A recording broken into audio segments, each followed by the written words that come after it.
Rosemary started Uncle Ben's Barbecue with her husband in 1946. They never had that grandiose plan of making it larger. It was just supposed to be a mom and pop barbecue shop and beer joint. But Rosemary's life took a very different direction when she was asked to cater an event. And a gentleman approached her about catering their bazaar for their church. And she was like, absolutely, I understand that you want to have an event, but what's catering? That catering event would be the first of many and would lay the foundation for what today is the RK Group. She never said no. She was always those that I had to go to that next step and grow myself or figure it out as you go. We would work really hard to come up with ideas. We would go on trips. We would taste foods. She would order all the desserts on the menu or all the entrees, and the waiter would say, ma'am, that's too much. Oh, no, we just want to look at it. We want to see what it is, what it looks like, how it tastes. But the big break for Rosemary came in 1968 when she was awarded catering contracts for the Hemisphere World's Fair. Her son, Greg Kowalski, came home from school to help run that because it was about a year long, and he just helped her knock it out of the park, and we were highly successful. And in so doing, it showed that we were able to cater so many large events that then turned into our catering contract at the convention center that we've held since the early 70s. And with the success came growth.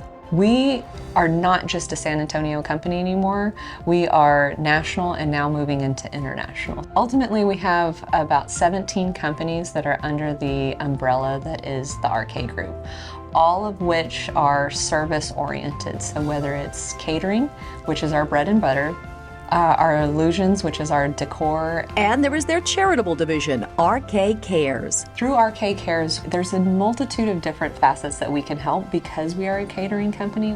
One thing that we're very proud of is we strive for zero waste. Oh my goodness, oh, look here.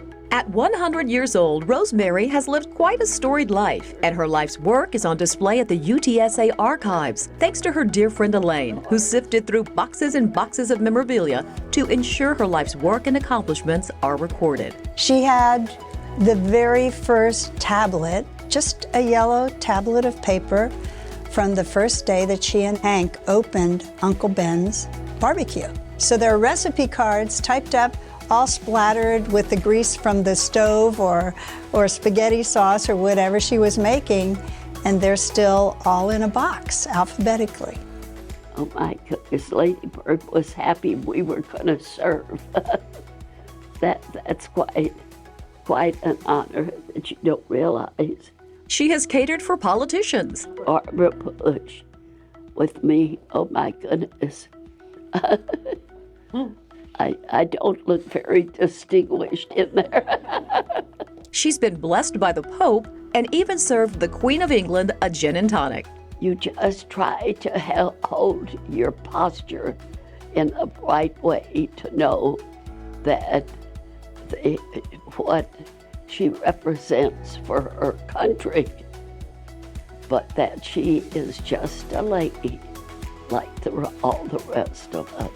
That philosophy is at the core of who Rosemary is. Her phrases and sayings have become affectionately known as Rosemaryisms. You treat everyone the same, even if they're the Queen of England or they're coming in the back door to serve you. The attitude is everything. There's a time, Rosemary time, which is at least 30 minutes before the exact time. If you arrive on the exact time, she says, like 5 o'clock, you're late. You gotta say please. And thank you. And you gotta work. When they ask me in these late years of my life, what is the secret that keeps me alive? And I say it's all just one word, work. And at 100 years old, she hasn't slowed down. She is always going 100 miles an hour, and you just hold on tight and try to keep up.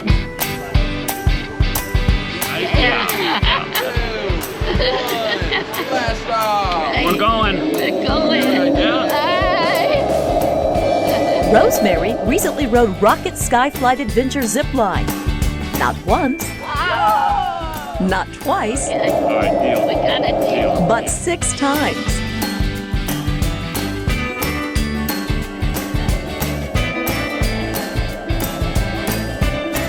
Wow, thank you. Thank you, Morgan's Wonderland. It was fun. Rosemary Kowalski, Morgan's 2024 Visionary Award honoree, an inspiration and example of how hard work, good values, and giving back can change the world. San Antonio was put on the map by Hemisphere in 1968, and as a result, it developed into a richer, more diverse city. And I think that the Kowalski family contributed significantly to that. Rosemary Kowalski she's an icon.